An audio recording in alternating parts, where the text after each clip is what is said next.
Hi, Melissa. Thanks for joining me. And today we're going to be talking about your new auditory training program. Is there a name to the program? So really, at this point, it's called Hearing and Understanding Your Best Auditory Training for Adults. But it may change to something that's a little easier to remember. I've Hmm. been thinking about potentially HALT hearing and listening training. In this day and age, we need something a little bit catchier so people remember what it is.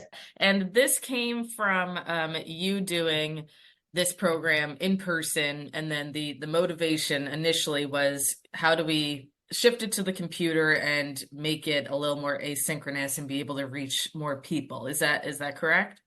Right. Yeah, we've always offered a better communication class.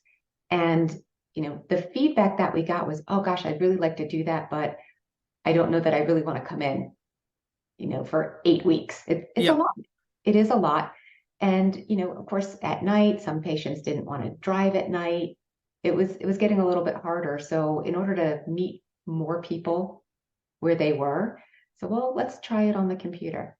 I'm curious who you are finding the ideal user to be, and if that is any different than who would benefit from still going to your in-person program.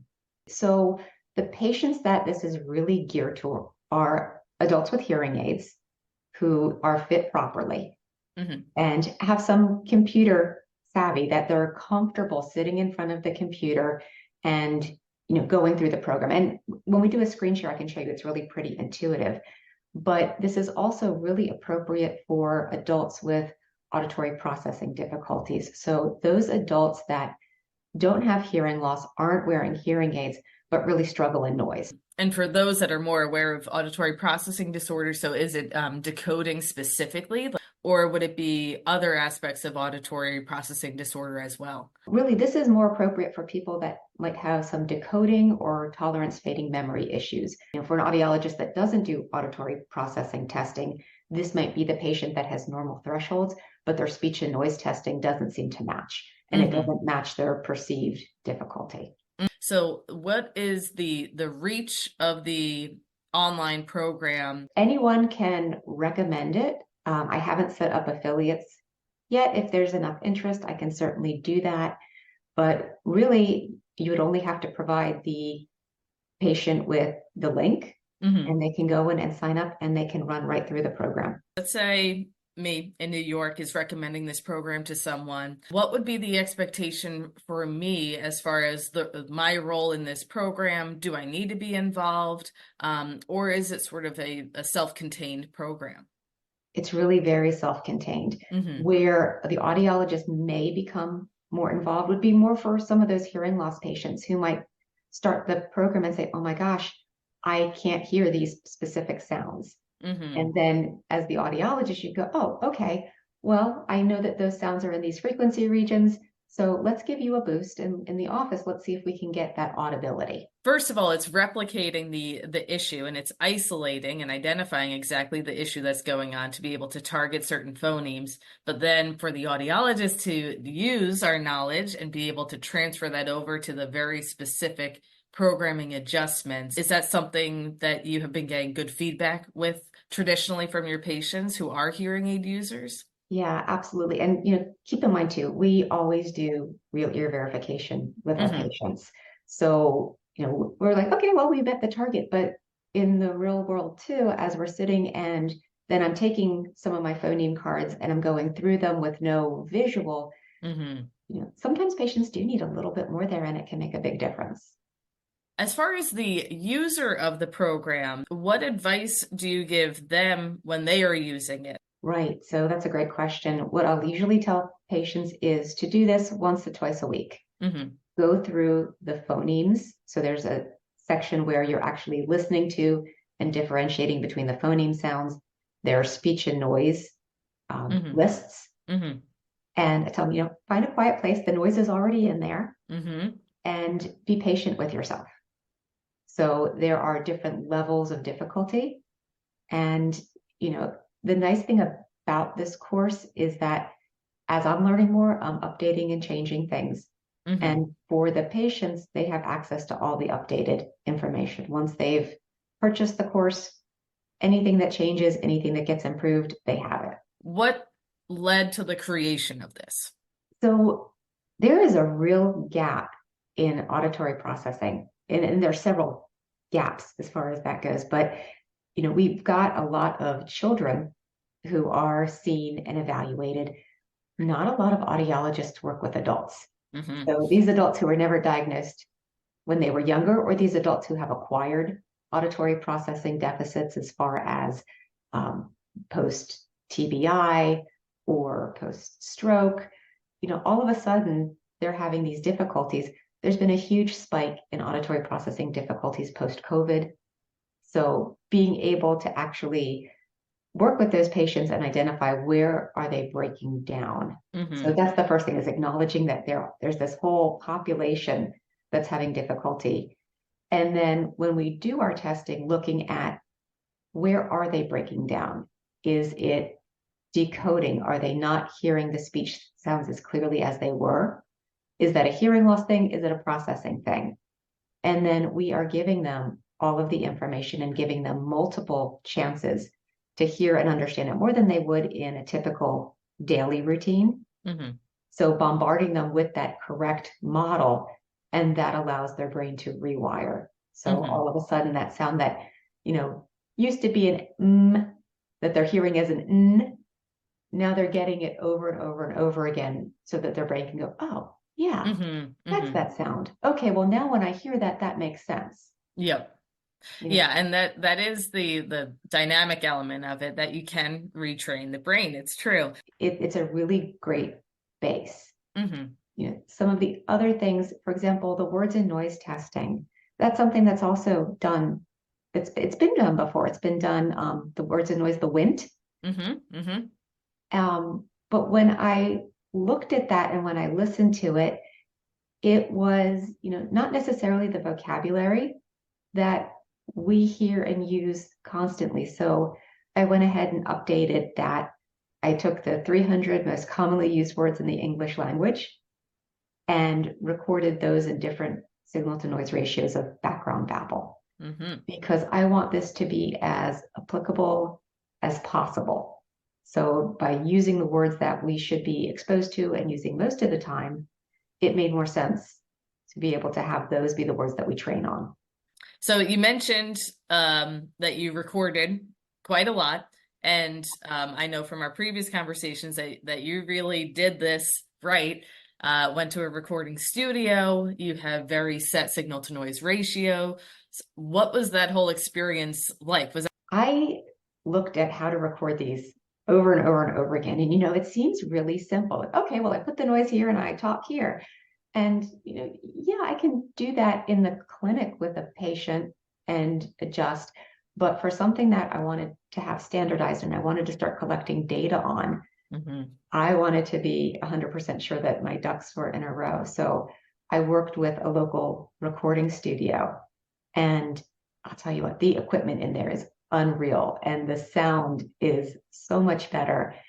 So it definitely made a difference having that professional aspect and being able to look at exactly what we were putting out there. So it is what we say it is.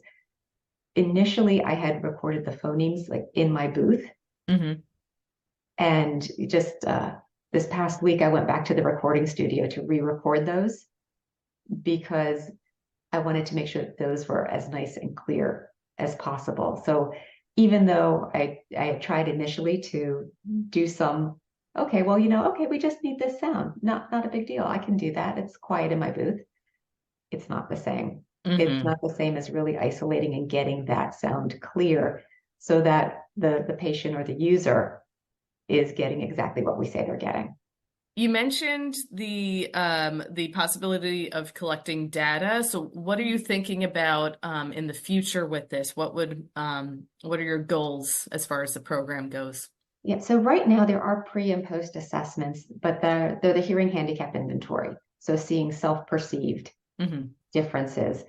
Ideally, I would love to have a pre and post test that is more objective, where the user has to go in and complete a course or a test as far as, can you detect this phoneme, what's the difference here? So looking at their accuracy in hearing and understanding, Hmm. and then comparing that to an after. That it's in the works. Yeah, yeah. Um, yeah, and I'm sure that that will be something that'll be satisfying for the user to see as well. If I went from whatever percentage it is to this percentage, I can quantify my results, which is also Exactly. the main reason for the hearing handicap inventory. So when someone comes into the class, this is what they're going to see. This is going to be, more of their dashboard, and you have your introductory video that explains, is less than 2 minutes, explains what to expect for this class. You've got the pre-assessment. So there's 25 questions that we talked about with the hearing handicapped inventory. Class 1, quick introduction, and then we start with the phoneme training. So when you start the phoneme training, we're actually giving a set number of sounds that they're going to work with every week. So for example, this week, the first week is d, e, m, o, and b.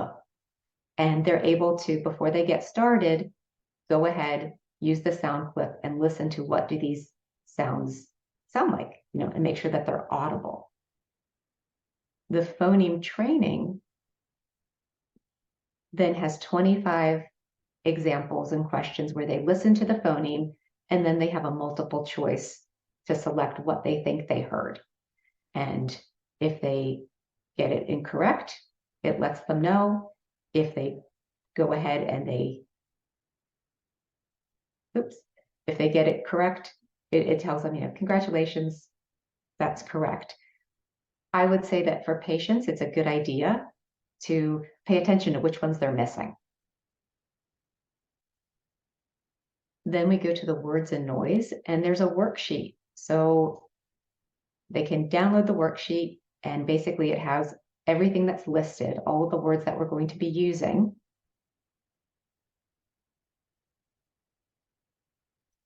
And what I ask the individuals to do is go ahead and where it says these words, to go ahead and fold those underneath or cover those up so you're not really looking at them. And then they have the option to go ahead and move into listening to the sound files. So,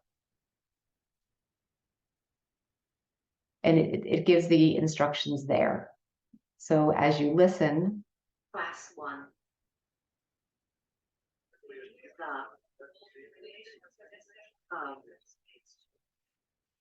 as you get the words, you go ahead and you write them on your piece of paper. When you're done, you unfold it and you double check. So we have a +12, +6, and a +3 dB signal to noise ratio. I just recorded a plus or a 0 dB signal to noise ratio, so that will be added. Sometimes that's more appropriate for our individuals with normal hearing and auditory processing. Once we get into class 2, we start adding some communication strategies.